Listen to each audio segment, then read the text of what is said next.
It appears as though Kathleen Kennedy wants a Star Wars response to Star Trek's comedic endeavours, and Taika Waititi is the one who's going to create the first ever Star Wars comedy film. Is it a good idea? Let's talk about it.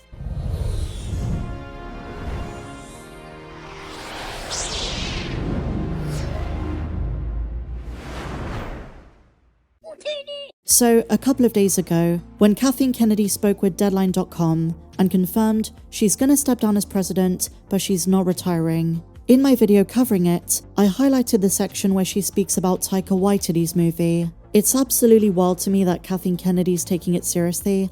I don't think that movie's ever gonna see the light of day. But she said if he ever decides to sit down, come up with a script, she's all ears. I had so many issues with the framing of the Deadline piece. But when the quotes came out, there was a little bell in the back of my mind that started ringing. We've heard some of this before. So I did some digging, I did some research, I went back to our Discord server, and I discovered something my memory had repressed. A breaking story from January 2021. Lucasfilm were considering making a comedy movie.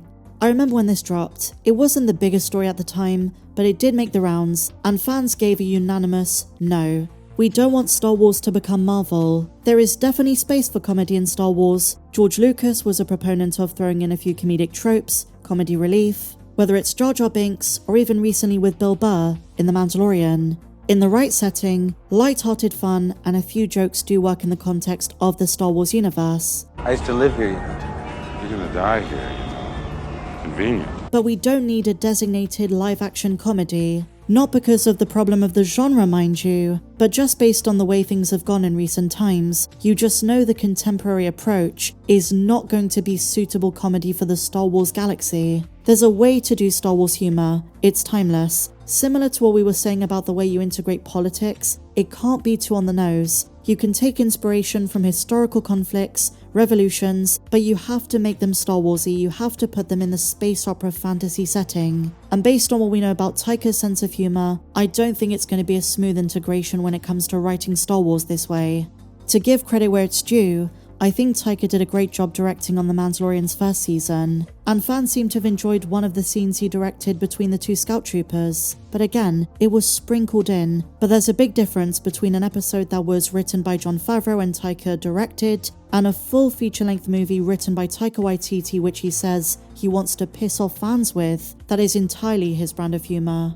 The way comedy's been integrated in Star Wars so far is perfect. It's a flavour within the scope of what Star Wars is. And when you're talking about George Lucas, or even Dave Filoni in the Clone Wars and Star Wars Rebels, it's less laugh out loud, stand-up or commentary style of comedy. It's more subtle. Sometimes it's slapstick, especially with the droids, but more often than not, it's banter, wisecracks between characters, and it gives dimension to certain relationships, whether it's 3PO and R2-D2, and that style of comedy dates back to A New Hope. Or take another example in Star Wars Rebels, some of the dialogue between Zeb and Ezra, it adds to their development. So if you flip the ratio, and the whole thing's intended as a comedy, I don't know how Star Wars audiences would react, but I don't think it'd be good. But when I went back to this story, maybe part of Kathleen Kennedy's plan was to broaden the different genres of Star Wars. Now when you're talking about Goonies in space, like Skeleton Crew, or perhaps Star Wars horror, if they ever do something with that, then yes, I agree. Broaden what Star Wars can mean. But I'm sorry, Taika Waititi's comedy in the Star Wars universe, that is the recipe for a total disaster. And don't get me wrong, I love when Star Wars is light-hearted. I was a kid when The Phantom Menace came out, so I love Jar Jar Binks. And I do find it funny when someone like Peli Motto or Migs Mayfeld cracks a joke, but I don't think we need jokes on the scale of a Taika Waititi film. Maybe I'm alone on this, but I just don't see it working for a Star Wars movie. I mean, even something like The Last Jedi got really poor reception for its jokes. Do you remember the scene at the beginning of the film when Hux and Poe are having a little back and forth? Poe Dameron's like, I want to speak to Hux about his mother. That alone caused an immense amount of backlash. So imagine a full-length Star Wars movie on the level of Thor Love and Thunder. Kathleen Kennedy might be pushing for it, Taika Waititi might think it's a good idea, but I can't imagine the Star Wars fandom does. Not in the late 2020s, which realistically, if it ever gets made, is when it's going to come out. And I say this because we're at a very different stage to where we were in 2020, when the movie was first announced. With the return of Star Wars to the big screen in 2026, I don't think Star Wars fans want them to take really unnecessary, pointless risk. Not good quality risk, not risk where it's a new time period, great characters, exploration of something different, a risk of turning Star Wars into a literal joke.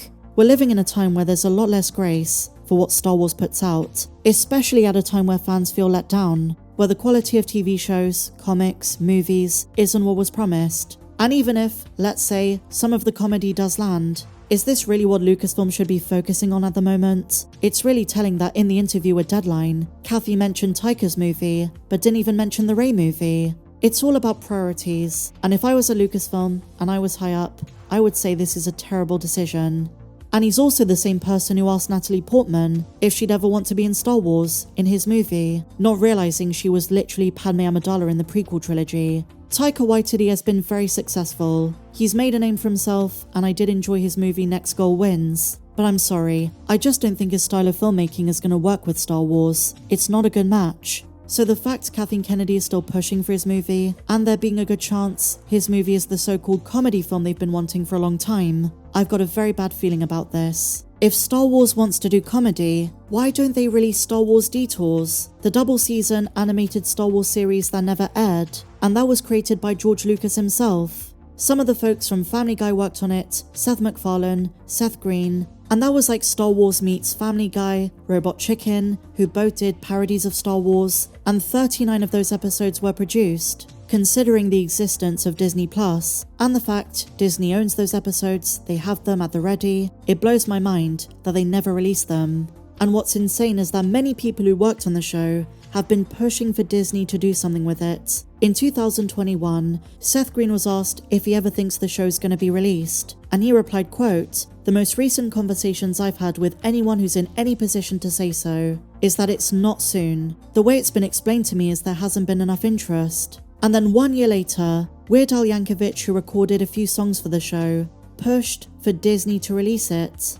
And then in 2023, Space.com said that Star Wars lacks a comedy motion picture, and that Detours would fill that void. I think it's absolute BS that Disney's excuse is there is no interest. Fans have been calling for its release for years. I don't see the problem, but in terms of a full live-action Star Wars comedy, I don't see it working. And I think back to my own childhood. The original trilogy and the prequel trilogy both had a ton of comedy in their own right. They add a different dimension to the Star Wars saga, but don't take away from it. There's a balance. But if I were in charge of making a designated Star Wars comedy, I would do a funny canon rendition of Tales from Jabba's Palace.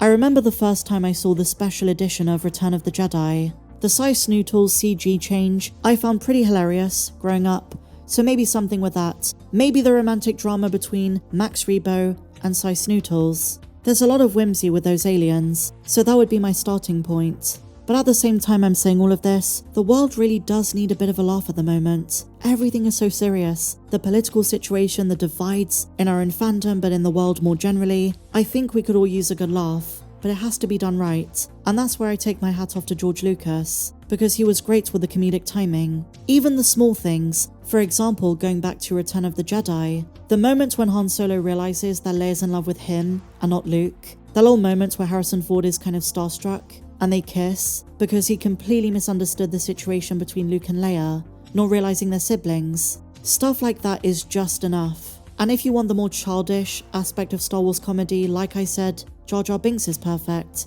Unless Taika Waititi's making a Jar Jar Binks film, I don't think we need it. Now that I think of it, a Jar Jar Binks comedy movie would be great. Originally, Episode 2 was meant to feature so much more Jar Jar Binks than it did. One of the original working titles for Attack of the Clones was Jar Jar's Great Adventure. Some say it was just to troll the cast and crew, but had it not been for the insane backlash to Jar Jar and the Phantom Menace, I think we would have seen a lot more Jar Jar Binks in the latter two installments of the prequel trilogy. But I want to ask you guys, if Star Wars does a comedy movie, how should they go about it? Is it a good idea? And do you want someone like Taika Waititi in charge?